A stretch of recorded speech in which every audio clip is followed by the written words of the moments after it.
அன்பானவர்களே, அன்பு வணக்கம். உங்கள் வாழ்க்கையை உங்களால் மாற்றிக்கொள்ள முடியும் மிக சுலபமாக. அதுக்காக நீங்க பெரிய ரிஸ்க் எடுக்க வேண்டிய அவசியமே இல்லை.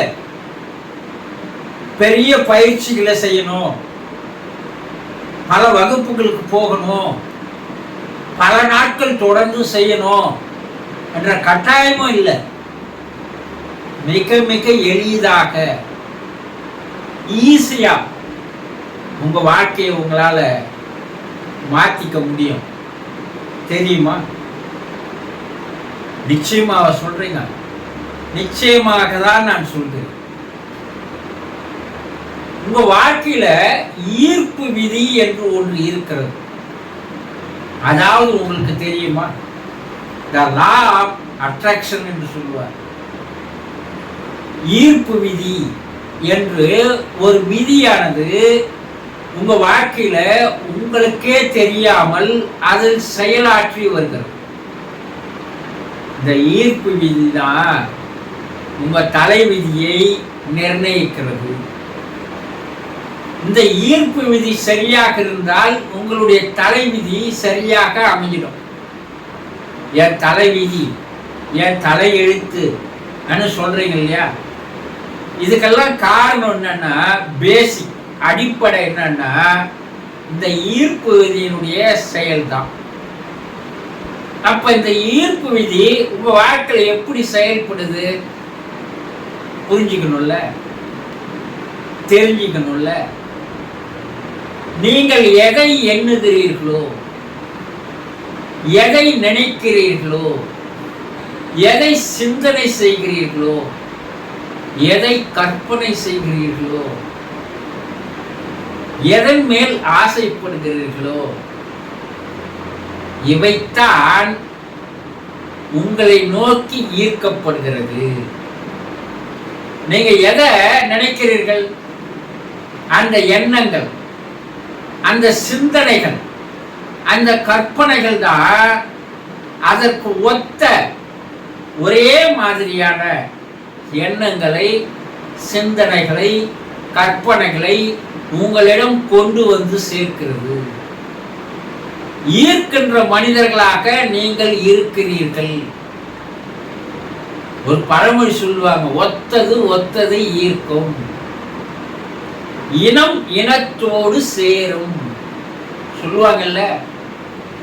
அப்ப நீங்க எந்த விதமான எண்ணங்களை எண்ணுகிறீர்கள், எந்த விதமான சிந்தனைகளை செய்கிறீர்கள், நீங்கள் எதன் மீது ஆசைப்படுகிறீர்கள், அதற்கு ஏற்ற எண்ணங்கள் உங்களிடம் வந்து சேர்கிறது. நீங்கள் நல்ல எண்ணங்களை எண்கிறீர்களா, நல்ல சிந்தனையை செய்கிறீர்களா, நல்ல கற்பனையை செய்கிறீர்களா, இதை பொறுத்துதான் உங்களுக்கு நல்ல எண்ணங்கள், நல்ல சிந்தனைகள், நல்ல கற்பனைகள் வந்து உங்களிடம் சேரும். இது எப்படின்னா, நீங்க ஒரு புறாவை வாங்கி வந்து வளர்த்து பாருங்க வீட்டில். கொஞ்ச நாளைக்கு அந்த புறாவை உங்களோட பழக்கணும், நீங்க அதோடு பழக்கணும். பின்பு ஒரு நாள் அந்த புறாவை அவுத்து வெளியே விட்டீங்கன்னா அது ஓடிடாது, மாலை உங்களிடம் வந்து சேர்ந்து விடும். அப்படி வெளியே போன அந்த புறா மாலை வரும் பொழுது மற்றொரு ஜோடி புறாவை உடன் சேர்த்து அழைத்து வரும். ஒரு புறா தான் போச்சு, இப்போ மாலை எத்தனை வந்திருக்குது, அதற்கு ஒரு ஜோடியை சேர்த்துன்னு வந்திருக்குது. இது அடுத்த நாள் அந்த ரெண்டு புறாவை வெளியே விட குறிப்பிட்ட காலத்திற்குள் உங்களிடம் எண்ணிக்கையில் அதிகமான புறாக்கள் உங்களிடம் வந்துடும். நீங்க வாங்கினது எவ்வளோ, ஒரு புறா தான். இப்போ உங்ககிட்ட 100 புறாக்களுக்கு மேல் வந்துவிடும். இந்த புறா எப்படி போய் மற்றொரு புறாவை ஈர்த்து வருகிறதோ அது போல உங்களுடைய எண்ணங்கள், உங்களுடைய சிந்தனைகள், உங்களுடைய கற்பனைகள் என்ன பண்ணுது, வெளியே பிரபஞ்சத்தில் போய் சேர்ந்து அதற்கு ஒத்த எண்ணங்களை, அதற்கு இனமான எண்ணங்களை மறுபடியும் எடுத்து வந்து உங்களிடம் சேர்க்கிறது. நீங்க மகிழ்ச்சியான எண்ணங்களை, சந்தோஷமான எண்ணங்களை, ஆனந்தமான எண்ணங்களை நீங்கள் எண்ணுவீர்களானால் அது வெளியே பிரபஞ்சத்துல போய் மேல மேல உங்களுக்கு சந்தோஷத்தையும் ஆனந்தத்தையும் இன்பத்தையும் கொண்டு வந்து சேர்க்கிறது. நீங்கள் துக்கமான, வறுமையான, கஷ்டமான எண்ணங்களை எண்ணிக்கொண்டிருந்தால் அது பிரபஞ்சத்தில் போய் மேலும் மேலும் உங்களுக்கு வறுமையையும் கஷ்டத்தையும் துன்பத்தையும் கொண்டு வந்து சேர்க்கிறது. இப்போ உங்க வாழ்க்கை மகிழ்ச்சியா இருப்பதற்கோ நீங்க துன்பமா கஷ்டத்தில் இருக்கிறதுக்கோ யார் காரணம்? இறைவனா? நீங்கள் எண்ணுகின்ற எண்ணம். உங்களுடைய எண்ணம் சரியாக இருந்தால் உங்களுடைய வாழ்க்கை சரியாக அமையும்.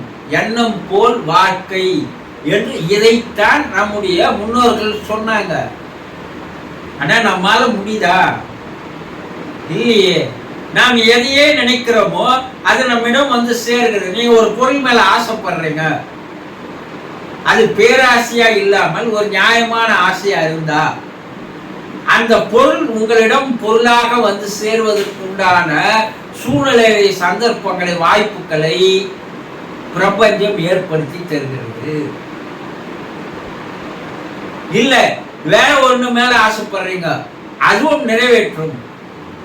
நீங்கள் நினைத்ததெல்லாம் நடக்கக்கூடிய அற்புதம் தான் இந்த ஈர்ப்பு விதியினுடைய ரகசியம்.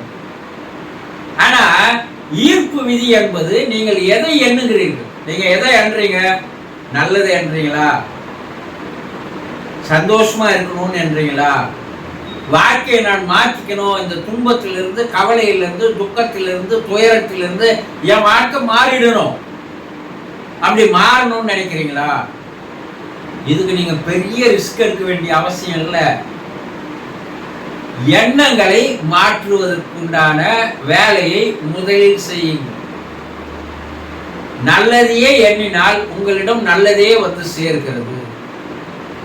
அப்போ ஈர்ப்பு விதியின் வேலை என்னன்னா, நீங்கள் எதை எண்ணுகிறீர்களோ அதை ஈர்த்து வந்து உங்களிடம் தருகிறது. அதுதான் அதனுடைய வேலை. அப்ப அந்த ஈர்ப்பு விதியை நீங்கள் சரியாக பயன்படுத்தி கொள்ள வேண்டும். இல்லை, இன்னிலிருந்து நான் நல்லது தான் எண்ணுவேன், இன்னிலிருந்து நான் நல்லதை தான் சிந்திப்பேன், இன்னிலிருந்து நான் நல்லதை தான் கற்பனை செய்வேன், இன்னிலிருந்து நான் நல்லதை தான் விரும்புவேன். ஒரு முடிவு எடுக்கலாம்ல. அது வேற யார் கையில் தான் இருக்குதா? உங்க கையில தானே இருக்கு. இறைவன் உங்களுக்கு பல்வேறு அற்புதங்களை, ஆற்றல்களை, மகத்துவங்களை தந்து இருக்கிறான். இறைவன் யாரையுமே ஒரு சோடையாக, ஒரு ஜீரோவாக படைக்கவே இல்லை. ஆனா இந்த ஈர்ப்பு விதி தத்துவம் தெரியாதனால்தான் என்ன ஆவறீங்க? வாழ்க்கையை நீங்கள் கஷ்டத்திற்கும், துக்கத்திற்கும், துயரத்திற்கும், படு பாதாளத்திற்கும் நீங்க தான் போறீங்க. ஏன் நல்லது என்ற உன்னை யார் தடுக்க போறான்? உன்னை தடுப்பதற்கு யாருமே இல்லை. நீ நல்லதே எண்ணாத, நல்லதே சிந்திக்காத, நல்லதை செய்யாத, அதனால உனக்கு எந்த பிரயோஜனம் இல்லைன்னு யாரா உன்னை வந்து தடுக்கிறாங்களா? தடுப்பதில்லை. திருமூலர் அவர்கள் அருமையா சொல்லுவாங்க, என்ன? தன்னை அறிய தனக்கு ஒரு கேடு இல்லை, தன்னை அறியாமல் தானே கெடுகின்றான் சொல்லிட்டாரா? உன்னை அறியாம நீ தான் கெட்டு போற.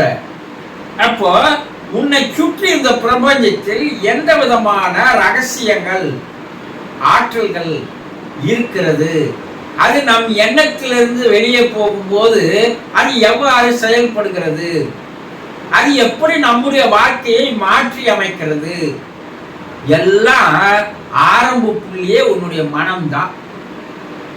இன்னைக்கு நீங்க வறுமையில இருக்கிறதுக்கும், கஷ்டத்துல இருக்கிறதுக்கும், துன்பத்துல இருக்கிறதுக்கும், துயரத்துல இருக்கிறதுக்கும், துக்கத்துல இருக்கிறதுக்கும், கவலையில இருக்கிறதுக்கும், வேதனையில இருக்கிறதுக்கும் எல்லாத்துக்கும் காரணம் யாரு? இறைவன் அல்ல, உன்னுடைய மனம்தான் என்பதை நீ முதல்ல சரியா தெரிஞ்சிட்டீங்கன்னா, இது உன்னை யாரும் தெரியவானா தடுக்கிறாங்களா? உன்னை பற்றி அறிந்து கொள்வதற்கு நீ ஒரு அரை மணி நேரம் கூட நீங்க செலவழிக்கிறது இல்லை. அதுதான் பிரச்சனையே. என்னடா நமக்குள்ள மனம் இருக்கு, அந்த மனம் எப்படி செயல்படுது, அது எப்படி எண்ணங்களை உதிக்கிறது, அந்த எண்ணங்கள் நல்ல எண்ணங்களா கெட்ட எண்ணங்களா, அதனால் வரக்கூடிய விளைவுகள் என்ன, பாதிப்புகள் என்ன, இதையெல்லாம் நீ சரியாக தெரிந்து கொண்டால் உன்னுடைய வாழ்க்கையை நீ மாற்றி அமைத்துக் கொள்ளலாம். இதில் எந்த விதமான கஷ்டங்கள் இல்லை. மிக எளிதாக உன்னுடைய வாழ்க்கையை நீ மாற்றி அமைத்துக் கொள்ள முடியும். அதற்கு ஈர்ப்பு விதி என்பது என்ன, அது எப்படி செயல்படுகிறது என்பதை நீங்க தெரிஞ்சுக்கிட்டீங்கன்னா உங்க வாழ்க்கை மாறிடும். மாற்றிக்கலாம் இல்ல, மாற்றிக்கொள்ளுங்கள். இறைவன் தந்த இந்த அற்புதமான இந்த வாழ்க்கையை அருமையாக ஆனந்தமாக வாழ்வதற்கு தான் தரப்பட்டிருக்கிறதே தவிர ஏனோ தானோ என்று உங்களை கெடுத்துக் கொள்வதற்கு அல்ல என்பதை புரிந்து கொள்ளுங்கள். சந்தோஷம்.